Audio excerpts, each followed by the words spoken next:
Hello everyone, No Life here, and today I'll be going over the August 15 patch notes for Texas Chainsaw Massacre the game. So, unfortunately this patch falls more under the category of gun releasing more content with some bug fixes or just changes in general, whereas the one we got last week was more on the line of a pure-blooded bug fix, although I swear the one before that had a decent bit of bug fixes too, or changes overall. Because that was the one where, if I'm not mistaken, they did the whole grandpa rework thing. So I'm trying to think what came with that skin. I'm pretty sure skin geez, update. I'm pretty sure it's just a skin. Was it Cook's filler up or was that last week's? Huh? Was that the sunny one? Anyway, before I start segueing here, regardless, this update is going to have quite a few updates to the game, such as the new Family House variant, which is called Blood Moon. This is going to be a limited time variation of Family House Dawn. So, what this basically means, according to this update here or the blog post, is that you're going to get a chance to either get the regular old Family House Dawn or you're going to get this Blood Moon variant of it, which is Family House Dawn, but covered in this very ominous red hue. So, I can't wait to see what that looks like. Next up, we have free chainsaws for Leatherface. There are going to be three of these, and this is going to be in celebration of the game's 1 year anniversary. So we're going to get a oiled up, grimy looking saw, not to be confused with the actual black level 99 chainsaw. This one is still the greenish, yellowish one, but again, it's covered in all kinds of black grime and oil or whatever. Next, we have a muddy looking chainsaw. That's going to be, well, as the name suggests, the basic chainsaw covered in mud, so it's going to have a bit brown around it. And then lastly, we're going to have a bloody chainsaw, which is the chainsaw covered in blood, which is funny because the rest one, in my opinion, look like blood already. So, geesh, I guess it's not a bad thing. Now you have two chainsaws to choose from with the bloody Leatherface skin if you own it. But overall, not bad looking saws, especially seeing as they are free, so we'll not complain about that. Next up, we have Danny. Danny's outfits are now going to be coming with this update. They're going to be priced at $4.99, and it is going to include 7 outfits for Danny. Now, this is a very interesting outfit for Danny, as this man is showing his chest here, which a lot of people liken to Kurt from, or is it Kirk, from the original TCM movie, which of course this game is based off of. It's kind of funny. 'Cause I thought Leland, of all people, would have got a skin for this, not Danny. But regardless, these actually look very good. I love the color variations on these, and I have to give it up to what was it, Art Bully, who did these skins. They did a very good job of these. I'd have to say all 7 of these look very good. If I had to pick one out in particular, I'd have to say the one in the middle here, the little Yankee-looking design, and of course the yellow and maroon shirts are my favorite, as those definitely stand out, look a bit more, dare I say, vibrant than the others. But getting into the meat and potatoes of the actual changes to the game itself, that is going to be private matches. They finally changed private matches, so now you no longer need 4 people to start a private game. That's you and 3 other friends. You can now do it with just one other person. Now, it might just be you. I'm pretty sure from looking at this and then a question on Twitter, it looked like they're saying you and one other friend, but regardless, it is very good that you don't need so many people to start a private game, whether it's to go explore the map or test something out with a friend real quick. Alucard is definitely very famous for complaining about this one, and of course, definitely going into the private games and trying to test a bunch of stuff out. So I know he'll be happy about that. Now, fortunately, this change to the private matches seem to have caused the private matches to be quite buggy.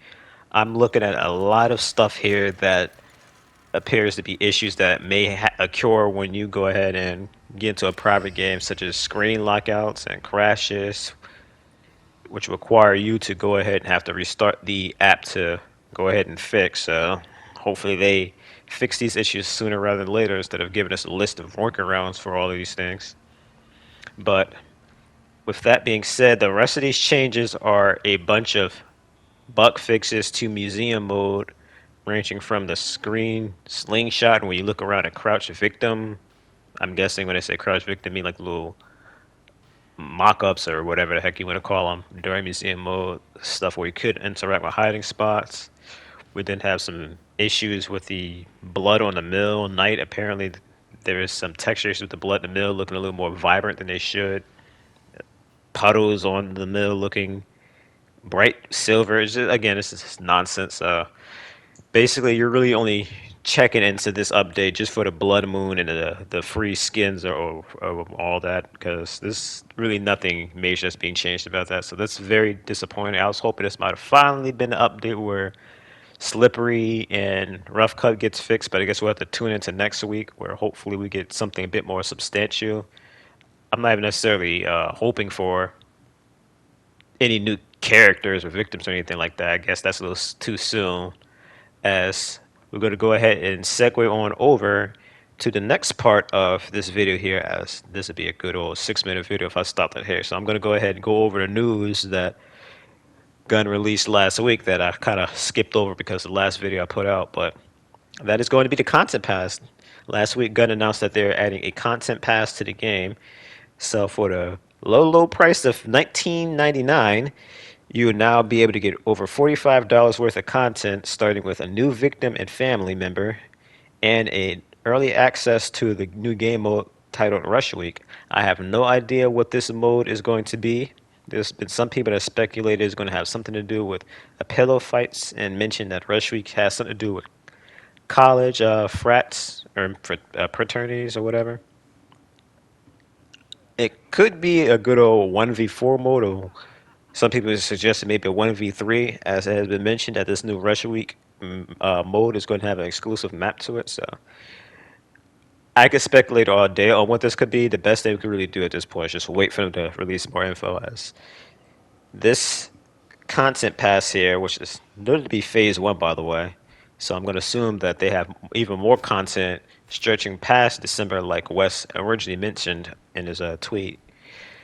So moving on here, the other thing is going into this content pass is going to be a new execution pack. And then there are four other cosmetic packs that are going to be bundled into this thing as well. So they don't specify whether these are all victims, all family members, or mixed in between. But one thing they did say on Twitter is that everything featured in this content pass is going to be brand new, going from September to February. So for those of you who might have been scared that the new Danny skin would have been featured as a part of this content pass, it is not. The Danny skin is going to be sold separately and all that good stuff. So you can go ahead and buy this content pass when it's released, free of any fears of you basically got two things for the same price or whatever. I'm not articulating this very well at all. But in addition to the content pass, they also went ahead and listed a lot of other stuff coming in afterwards. So I'm going to assume this is going to be after February or February onwards. But regardless, there's going to be two more execution packs. So I'm going to assume there's at least three execution packs planned. There's a new Leatherface skin which is priced at $9.99. So since usually the family skins are just $3.99, and then the Nicotero skin was what was it $16.99 or whatever. I'm going to assume this Leatherface skin isn't going to have as much stuff as the Nicotero skin pack did, but it's going to be more than just a skin. So maybe just a skin and execution with it. We'll see. Now this is the one thing that I'm very happy to see. That's going to be a victim hair pack. So I'm going to assume that much like how the family members can choose their skin and weapon, they're now going to allow victims to be able to choose their hair and their skins. So I'm definitely interested to see what new hairstyles they have with these these hair packs. As I can definitely say, I'm very disappointed that all the skins thus far has not changed the victims' hairs at all. Same for the family, they haven't changed their hair at all. So I'd love to see just what kind of customization we can get from these new hairstyles. I just hope none of them look too out there. As one thing I could definitely say I hate about a lot of games of customization is when they give you a little bit too much freedom. You usually get this one person who's a complete sweat at the game, and he'll make his character look like a freaking clown, and then they're annoying to catch. So you have to deal with the literal clown running around here being a sweaty tryhard and teabagging when they escape because you couldn't catch them. So I don't want to see that. We have Again, 4 additional cosmetic packs. We don't know whether those are for family of victims. This price is at 4.99, so I can only assume these are 4 victim packs they're showing here. But next up, we of course have the standard access to the Rush Week mode, as well as a new map coming, and then 3 new weather variants for maps. So I'm going to assume that's going to be for the OG 3 maps: Family House, Slaughter, and Gas Station, as they don't have any different kind of weather setups. Same time, neither does the Mill, but Nancy House has the thunder and the lightning effect. So I'm going to assume that's it for that map. They're not going to make a third variation, but who knows? I'm still a little salty that that map only released with 1 setting. So I'd love for them to do a third one of Nancy's House. Maybe bring back that overcast we had before for like months after they bugged it out. But that is, I believe it's. No, it's not. That's right. As a part of the anniversary, no, there's going to be some bundles here. So there is going to be a 9.99 bundle for Nancy and Hands, so you can get those two together. I don't believe this is active now. I'm pretty sure this is going to be going live August 15th. So there's going to be one for all the victims as well. 14.99 will get you Danny, Virginia, Maria. There's going to be a family outfit bundle. So for 8.99, you'll be able to get Johnny's Razor Sharp outfit, Sissy's Wildflower outfit, Hitchhiker's Claymore outfit, and then Cook's Filler Up outfit, all again for 8.99. And then Outfit Pack 2 bundle for 19.99. You're going to get Outfit Pack 2 for Anna, Connie, Julie, Leland, and Sunny. So again, if you haven't gotten any of these things here, or maybe just one, you might want to consider getting these bundles, as this would be a cheaper alternative to getting all these new cosmetics that you may have missed out on for them just being a little too expensive.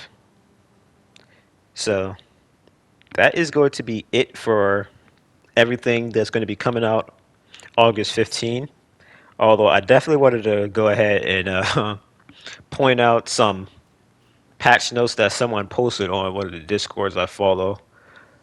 So apparently this is some fake leak patch note that someone put out on Twitter. I couldn't find the post and I googled it, and I'm not going to go any further than googling. So I do not believe this image I show has all of the patch notes that were quote unquote leaked, but again, these are bogus. So if you've seen these, I can assure you these are completely fake, and hopefully not a single one of these changes make it to live, because these are all bad. But we have lobby changes here. Someone claimed that they're going to be putting the penalty up to 5 minutes. And I think it's even trying to say that if you were to leave during the match, you'd get the penalty still. Maybe they might want to consider doing that last part, because I definitely hate when someone stays in the lobby and leaves right away. It's very frustrating. You might as well leave right behind them when that happens. We then have Nancy's spy ability. Apparently these stack. Maybe that might be worth fixing. I personally, especially with the state Nancy's in, think they should keep that at least until they actually do some worthwhile changes. As I've been actually using that since I've seen about this. I've never heard about Nancy's ability stack, and I can definitely confirm she does get her ability back pretty quick, to the point that there's a lot of times I missed out on grabbing Sissy's flowers, and I still got it just as quick as I usually would, if not faster. Now, this is the one that really got me up in arms when I first seen this, and thankfully people calmed me down when they noted that these were fake.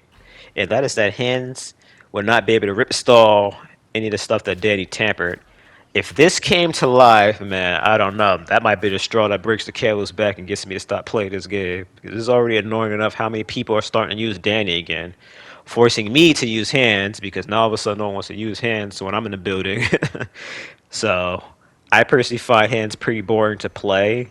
I end up having to spec back over to the Scout route on Hands after going away from that, just because I personally hate when I see Hands with Scout, as he feels very annoying to do it when he has Scout on for a number of reasons. But just for the sake of Hands feeling fresher, I went ahead and went back to Scout on him. But next we have bone scrap piles. This one claimed that they're going to be reducing the bone scrap piles to 2. That wouldn't be a bad idea to do a Grapple Mania, but guess what? With us having 3 trap killers in the game, them limiting the bone piles, and there's people who do not participate in Grapple Mania, is now that's less bone piles you could use to actually constructively get rid of traps, so you could actually get to gates. You haven't lived until you've played a good old Hands Hitch combo with Cook on top, where you could have three things piled on top of a lock that you have to get through just to pick the lock and actually get it open. Good luck ever getting through three different objects before a family member routes back, especially when you're dealing with sweats here who are actually patrolling properly and not leaving anything open for more than 10 seconds. And then finally here, they're claiming that suffocating grip is going to be buffed again up to 30, which is grappler numbers.